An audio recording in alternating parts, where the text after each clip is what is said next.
আমি ধরে নিলাম কাপ্তাই লেকের নাম আপনি অনেক শুনেছেন, আপনি সেখানে ঘুরতেও গিয়েছেন, কাপ্তাই লেকের সাথে আপনার অনেক স্মৃতিও রয়েছে। কিন্তু কাপ্তাই লেকের ইতিহাস আমাদের অনেকেরই অজানা। আসেন এই ভিডিও থেকে কিছু জানার চেষ্টা করি। কাপ্তাই লেক বাংলাদেশের পার্বত্য চট্টগ্রাম অঞ্চলের রাঙ্গামাটি জেলার একটি কৃত্রিম হ্রদ। মূলত কর্ণফুলী পানি বিদ্যুৎ কেন্দ্রের জন্য 1956 সালে কর্ণফুলী নদীর উপরে কাপ্তাই বাঁধ নির্মাণ করা হয়। ফলে রাঙ্গামাটি জেলার 64,000 কৃষি জমি তখন ডুবে যায় এবং কাপ্তাই লেকের সৃষ্টি হয়। কাপ্তাই লেকের আয়তন প্রায় 725 বর্গ কিলোমিটার, তবে বৃষ্টির সময় এর আয়তন বৃদ্ধি পেয়ে যায়। গভীরতা গড়ে 30 থেকে 120 ফুট। কাপ্তাই লেকের তৈরির মূল উদ্দেশ্য ছিল জল বিদ্যুৎ উৎপাদন, সেচ ও মৎস্য চাষ। পাকিস্তান সরকার 1956 সালে আমেরিকার অর্থায়নে কাপ্তাই বাঁধ নির্মাণ শুরু করে। 1962 সালে এর নির্মাণ কাজ শেষ হয়। কাপ্তাই লেক প্রকল্পের জন্য তখন প্রায় 25 কোটি 40 লক্ষ টাকা বাজেট নির্ধারণ করা হলেও পরবর্তীতে 48 কোটি টাকা ছাড়িয়ে যায়। আর বর্তমান সময় কাপ্তাই লেককে ঘিরেই রাঙ্গামাটি জেলার পর্যটন শিল্প গড়ে উঠেছে। এই লেকের উপর রয়েছে বিখ্যাত ঝুলন্ত ব্রিজ। লেকের দুই ধারে পাহাড়ি টিলা দিয়ে ঘেরা।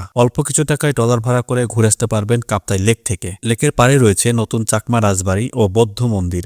আর বর্তমান সময়ে অনেকেরই প্রিয় কিছু জায়গা, যেমন শোলং ঝর্ণা, সুন্দর ও জনপ্রিয় জলপ্রপাত, নৌকা ভ্রমণ ও কাইকিং। কাপ্তাই লেকে নীল জলে ভেসে বেড়ানোর অসাধারণ এক অনুভূতি। খাবারের জন্য পেদা টিং টিং রেস্টুরেন্ট, পাহাড়ি পরিবেশে লেকের উপরে ভাসমান রেস্টুরেন্ট। তবে এছাড়াও বেশ কয়েকটি রেস্টুরেন্ট রয়েছে। আমরা খেয়েছিলাম এই রেস্টুরেন্টে। খাবার, বিহেভিয়ার, সার্ভিস সব মিলে 10-এ 10। এরপরে ঝুলন্ত সেতু, চোখ জোড়ানো সৌন্দর্য যা দেখতে গেলে ট্রলারে করে কাপ্তাই লেক পার হতে হবে। কাপ্তাই লেকের সৌন্দর্য উপভোগ করতে হলে একবার হলেও নৌকার ভ্রমণ অবশ্যই করা উচিত। আপনি কি কাপ্তাই লেক ভ্রমণের পরিকল্পনা করছেন? কাকে নিয়ে যেতে চান মেনশন করে দিন তাকে। ভিডিও ভালো লাগলে একটা শেয়ার মেরে দিন, খুবই আনন্দিত হব। আর এই পেজটিতে ফলো দিয়ে রাখলে আরো অনেক গল্প শোনাবো ইনশাল্লাহ। সাথে থাকার জন্য অসংখ্য ধন্যবাদ।